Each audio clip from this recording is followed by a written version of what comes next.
Sugar cut பண்ணாமல் weight loss பண்ண முடியுமா? தாராளமாக பண்ணலாம். அமெரிக்காவில் ஒருத்தர் 90லேருந்து 95 கிராம் சுகர் எடுக்கிறாங்க. 95லேருந்து டெஃபினட்டாக குறைக்கணும். இப்போது சிப்ஸுங்கிறது என்னது? எவ்வளோ பேர் லேபிள் பார்த்து சாப்பிட்றாங்க? நம்ம வெளியிலேயே சாப்பிட்டுட்ருக்கோம் அப்படின்னா ஒரு சன்னா, ராஜ்மா, பன்னீர் எல்லாத்துலேயும் தான் சர்க்கரை போடுறாங்க. அப்போ என்னால சர்க்கரை இருக்கு? ஆமாம்,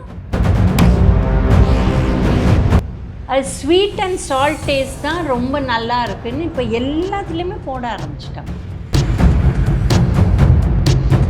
இப்போது நம்ம நாட்டில் மெயின் ப்ராப்ளம் அதான். Periyar Maniamai Institute of Science and Technology, Tanjavur. ECE with specialization in AI and ML, IoT, robotics and industrial automation. மாதந்தோறும் first Sunday அன்று கிரியாஸில் நாம் வாங்கும் அனைத்து பொருட்களுக்கும் எக்ஸைட்டிங் ஆஃபர்ஸ் அண்ட் கிஃப்ட்ஸ்.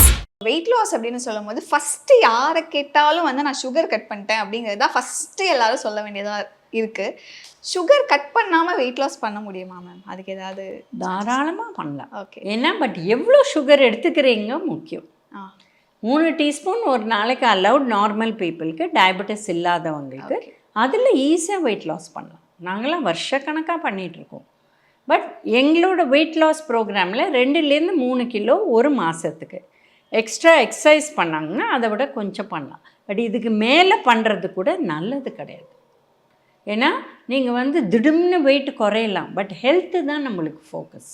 அது போயிடும், அது வேண்டாம். ஓகே.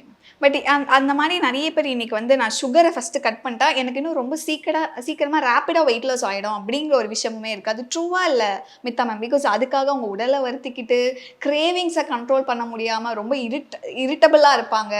ஒரு மாதிரி அவங்களுடைய பிஹேவியரை கொஞ்சம் வித்தியாசமாக இருக்கும் அந்த சுகர் கட் பண்ணிட்டு இருக்கிறவங்களுக்குலாம்.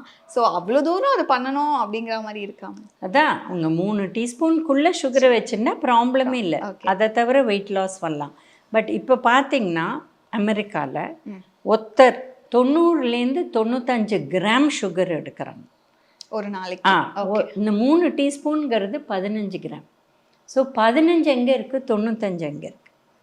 ஸோ 95லேருந்து டெஃபினட்டாக குறைக்கணும். நீங்கள் 80 எடுக்கிறீங்கன்னா குறைக்கணும், 60 எடுக்கிறீங்கன்னா குறைக்கணும். இப்போது சிப்ஸுங்கிறது என்னது? சால்ட்டி விஷயமா, ஸ்வீட் விஷயமா? ஆக்சுவலாக இந்த பேக்கில் பார்த்தா சுகருமே ஆடட்னு இருக்கும். ஸோ அதான் ப்ராப்ளம். இது பேர் ஹிடன் சுகர். நம்மளுக்கு தெரியாது. நம்ம நினச்சிக்கிறோம் சிப்ஸுங்கிறது ஒரு சால்ட்டி ஐட்டம்னு சாப்பிட்றோம். ஆக்சுவலாக பார்த்தா எவ்வளோ பேர் லேபிள் பார்த்து சாப்பிட்றாங்க? சாப்பிட்றது இல்லை. ஸோ அதில் ப்ராப்ளம் வருது.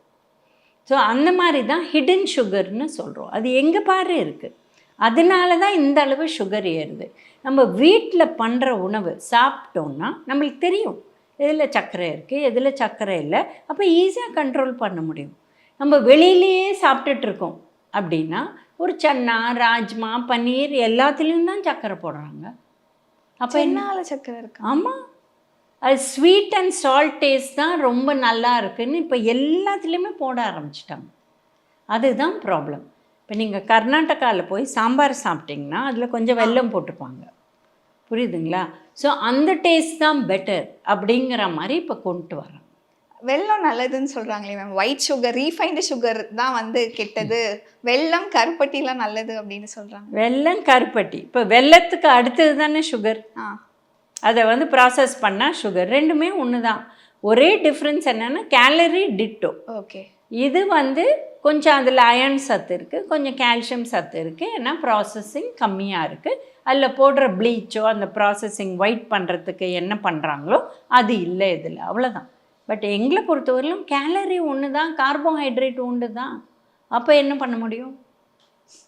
இப்போ நீங்கள் சொல்லும் போது சுகர் கட்னா இப்போ நான் டெய்லி ஒரு 15 கிராம்ஸ் சொல்லியிருந்தீங்களே மேம். அப்போ நான் டெய்லினா அந்த ஒயிட் சுகர் 15 கிராம்ஸ் மட்டும் இல்லை, நான் சாப்பிட்ற ஒவ்வொரு ஃபுட்லேயுமே அந்த சுகர் வந்து எல்லாமே சேர்த்து 15 கிராம்ஸ் இருக்கும். ஆமாம், கால்குலேட் பண்ணுறது ரொம்ப கஷ்டமாக இருக்கும். மெயினாக ஜோக் என்னன்னா எல்லாரும் நான் வந்து நாட்டு சக்கரை போட்டுக்கிறேன் அப்படின்னு ரொம்ப பெருமையாக சொல்லுவாங்க. இப்போ ஒரு டம்ளர் காஃபி டீக்கு 150 mlனா 1 டீஸ்பூன் அந்த ஒயிட் சுகர் போட்டுப்பாங்க. ஓகே. இதே நாட்டு சர்க்கரைன்னா 2 போட்டுப்பாங்க. ஏன்னா அது அந்த அளவு ஸ்வீட் கொடுக்காது. அப்போ அவங்க நினச்சிக்க நாட்டு சர்க்கரை தானே எவ்வளோ வேணால் எடுத்துக்கலாம். அதே மாதிரி அடுத்தது சொல்லுவாங்க செக்கெண்ணெய் தாம்மா எவ்வளோ வேணால் எடுத்துக்கலாம். அப்படி கிடையாது. ஆலிவ் ஆயில் தான் எவ்வளோ வேணால் எடுத்துக்கலாம். கிடையவே கிடையாது. எண்ணெய் கூட 1 கிராம் 9 கேலரி. நீங்கள் எந்த எண்ணெய் வேணால் சொல்லுங்கள், செக்கு எண்ணெய் சொல்லுங்கள், ரிஃபைண்ட் ஆயில் சொல்லுங்கள், நெய் சொல்லுங்கள், ஆலிவ் ஆயில் சொல்லுங்கள், எல்லாம் ஒன்று தான். அப்போது நம்ம நினச்சிக்கிறோம் அதை ஹெல்த்தின்னு சொல்கிறதுனால அது நிறைய எடுத்துக்கலாம். கிடையாது. அதுவுமே ஒரு நாளைக்கு 3 டீஸ்பூன் தான் ஒத்தருக்கு. 3 டீஸ்பூனா மேம் ஆயில்? ஏன்னா 1 கிராம் 9 கேலரி. ஓகே. ஸோ நம்ம வந்து ஆயிலில் தப்பானோன்னா பயங்கரமாக கேலரி ஜாஸ்தி ஆகும். இப்போது நம்ம நாட்டில் மெயின் ப்ராப்ளம் அதான். புரத சத்து கம்மியாக சாப்பிட்றோம், மாவு சத்தும் எண்ணெய் கொழுப்பு சத்தும் நிறைய சாப்பிட்றோம். அண்ட் கொழுப்பு சத்து எண்ணெய் மூலமாக இப்போ சண்டேன்னு எடுத்துக்கோங்க. இப்போ நான் வெஜிடேரியன் ஹோம்ஸில் மட்டன் பிரியாணி, சிக்கன் பிரியாணி ஏதாவது ஒன்று பண்ணுவாங்க. பக்கத்தில் இப்போ மட்டன் பிரியாணினா சிக்கன் கிரேவி, சிக்கன் பிரியாணினா மட்டன் கிரேவி. இது லேட்டஸ்ட் ஒரு 15 வருஷமாக. இதுக்கு முன்னாடி ஈவன் நான்வெஜ் ஹோம்ஸில் வெஜிடபிள் பண்ணுவாங்க. ஏன்னா 10 பேர் 15 பேர் இருப்பாங்க. ஸோ டெஃபினட்டாக ஒரு வெஜிடபிள் இருக்கும். அந்த மாதிரி தான் அவங்க சாப்பிட்டாங்க. இப்போ என்ன ஆகுது பாருங்கள், நான்வெஜ் அன்னைக்கு பண்ணுறதே கிண்ணமாக எண்ணெய் ஊற்றுவாங்க, மிதக்கும் மேம் மேலே. So it is too much of oil. So இந்தியாவில் whether vegetarian or non vegetarian home, too much of oil is the problem. நம்ம வேர்ல்டில் ஃபஸ்ட்டில் எதில் இருக்கோம்னு நினச்சிக்கோங்க, சொல்லுங்கள். கிரிக்கெட்டா, ஹாக்கியா, இல்லை எந்த விஷயத்தில் ஃபஸ்ட்டு இருக்கும்? இருதய நோயில் ஃபஸ்ட்டு இருக்கும். ஸோ ரொம்ப ஜாக்கிரதையாக இருக்கணும் நம்ம. இப்போ பார்த்திங்கன்னா வெஸ்டர்னர்ஸ்லாம் ஒரு சிக்கன் பண்ணுறாங்கன்னா அப்படியே அதில் இருக்கிற கொழுப்பு சத்தில் குக் பண்ணுவாங்க. அவங்க அவனுக்குள்ளே போடுவாங்க, இல்லை கிரில் பண்ணுவாங்க, அந்த மாதிரி. நம்ம என்ன பண்ணுறோம், சிக்கன் இல்லை மட்டன் இல்லை பன்னீர் எது வேணால் எடுத்துக்கோங்களேன், அது போட்டோன்னா உடனே எண்ணெயை பற்றி மறந்து போயிடுவோமே, நிறையா போட்டால் தான் டேஸ்ட்டுங்க அப்படின்னு சொல்லுவாங்க. அது அவசியமே கிடையாது. Nice ma'am. அண்ட் அடுத்து வெயிட் லாஸ்னு இருக்கும் போது எப்படி சுகரோ, அடுத்து ரொம்ப அந்த ஒயிட் ரைஸை வந்து ஒரு மிகப்பெரிய எதிரி மாதிரி பார்ப்பாங்க. நான் ரைஸே சாப்பிட மாட்டேன். அதுவும் இப்போ நிறைய மற்ற ஆல்டர்னேட்டிவ் ரைஸ், இந்த மாப்பிள்ளை சம்பாவாக இருக்கட்டும், கேரளா ரைஸாக இருக்கட்டும், இந்த மாதிரி கருப்பு கவுனி, இந்த அரிசியெல்லாம் பயங்கரமாக இப்போ இன்றைக்கி நிறைய பேர் வந்து இன்க்ளூட் பண்ண ஆரம்பிச்சுட்டாங்க. அண்ட் ஒரு சில பேர் அது ரொம்ப ஹெல்த்தியான, ஈவன் நிறைய டயட்டிஷியன் நீங்களுமே சொல்லியிருந்திருக்கீங்க, அது ரொம்ப ஹெல்த்தியான விஷயமா இருந்தாலுமே கூட இன்னும் ஒரு சில பேருக்கு கொஸ்டின் இருக்குது, என்னால் சம்டைம்ஸ் அதை அஃபோர்ட் பண்ணி வாங்க முடியாது, நான் ஒயிட் ரைஸே சாப்பிட்லாமா அப்படிங்கிற மாதிரி இருக்கு மேம். நீங்கள் ஒயிட் ரைஸ் சாப்பிட்லாம், உங்களுக்கு டயபிட்டிஸ் இல்லை, உங்களுக்கு ஓவர் வெயிட் இல்லை அப்படின்னா ஒயிட் ரைஸ் சாப்பிட்லாம்.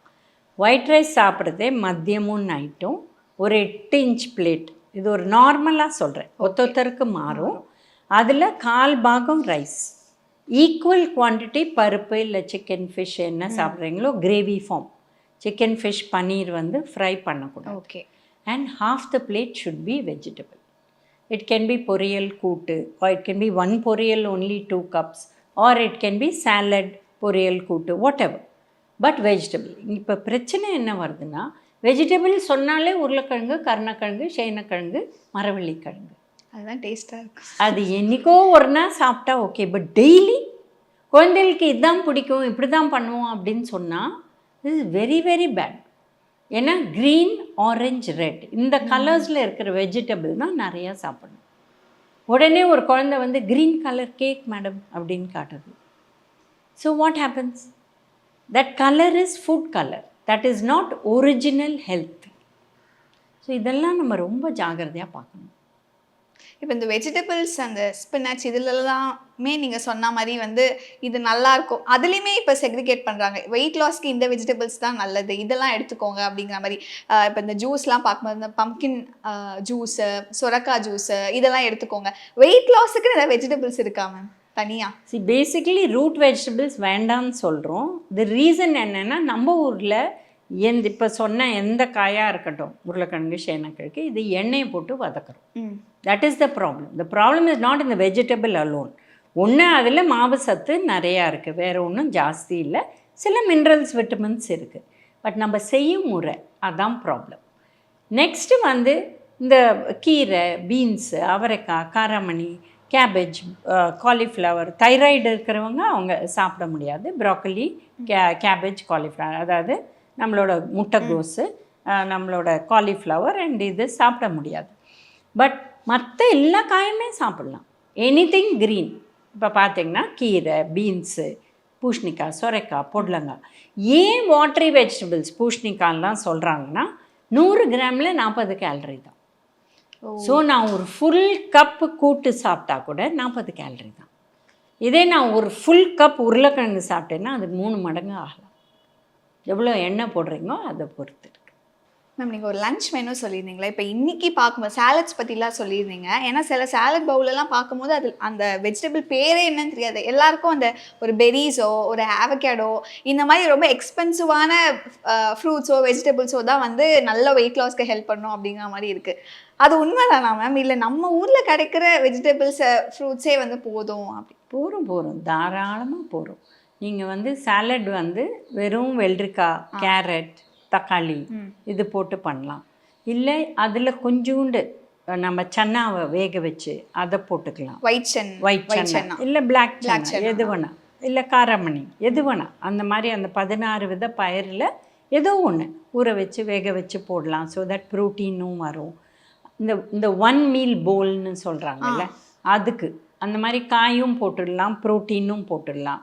அப்புறம் அதை தவிர பார்த்திங்கன்னா இதில் வந்து லைட்டாக சாட்டே பண்ணி நிறைய போடலாம். இப்போ கேப்சிகம் எடுத்திங்கன்னா, கொடை மிளகா சில பேருக்கு பச்சையாக சாப்பிட்டா ஒத்துக்காது. ஸோ சாலட்னால் எல்லாமே ராவாக தான் இருக்கணும்னு அவசியம் இல்லை. லைட்டாக வெறும் கடாயில் வதக்கிட்டு நீங்கள் ஒரு 2 மினிட்ஸ் அதை போட்டிங்கன்னா அது கூட நல்லா உங்களுக்கு டைஜஸ்ட் ஆகும். அண்ட் அதில் கலர்ஸ் ஆட் பண்ணுறதுனால நிறைய பேருக்கு அது பிடிக்குது. அதே மாதிரி ப்ராக்கலி ஸ்டீம் பண்ணி போட்டுக்கலாம், காலிஃப்ளவர் ஸ்டீம் பண்ணி போட்டுக்கலாம். இந்த மாதிரி பலவித வெஜிடபிள்ஸ் ஆட் பண்ணலாம். நம்ம அவரைக்காய் அதெல்லாம் போட்டால் அந்த அளவு நல்லா இருக்காது. ஓகே. ஆனால் வாழைத்தண்டில் பியூட்டிஃபுல் சாலட் பண்ணலாம். எலசாக ஒரு வாழைத்தண்டு இருந்தால் அதை கட் பண்ணிவிட்டு அதில் லைம் போட்டு லைட்டாக உப்பு போட்டு பச்சை மிளகா போட்டு நீங்கள் ஃப்ரிட்ஜில் வச்சுருங்க. ஒரு 1 டே கழித்து அதை சாப்பிடுங்க, இல்லை ½ டே கழித்து.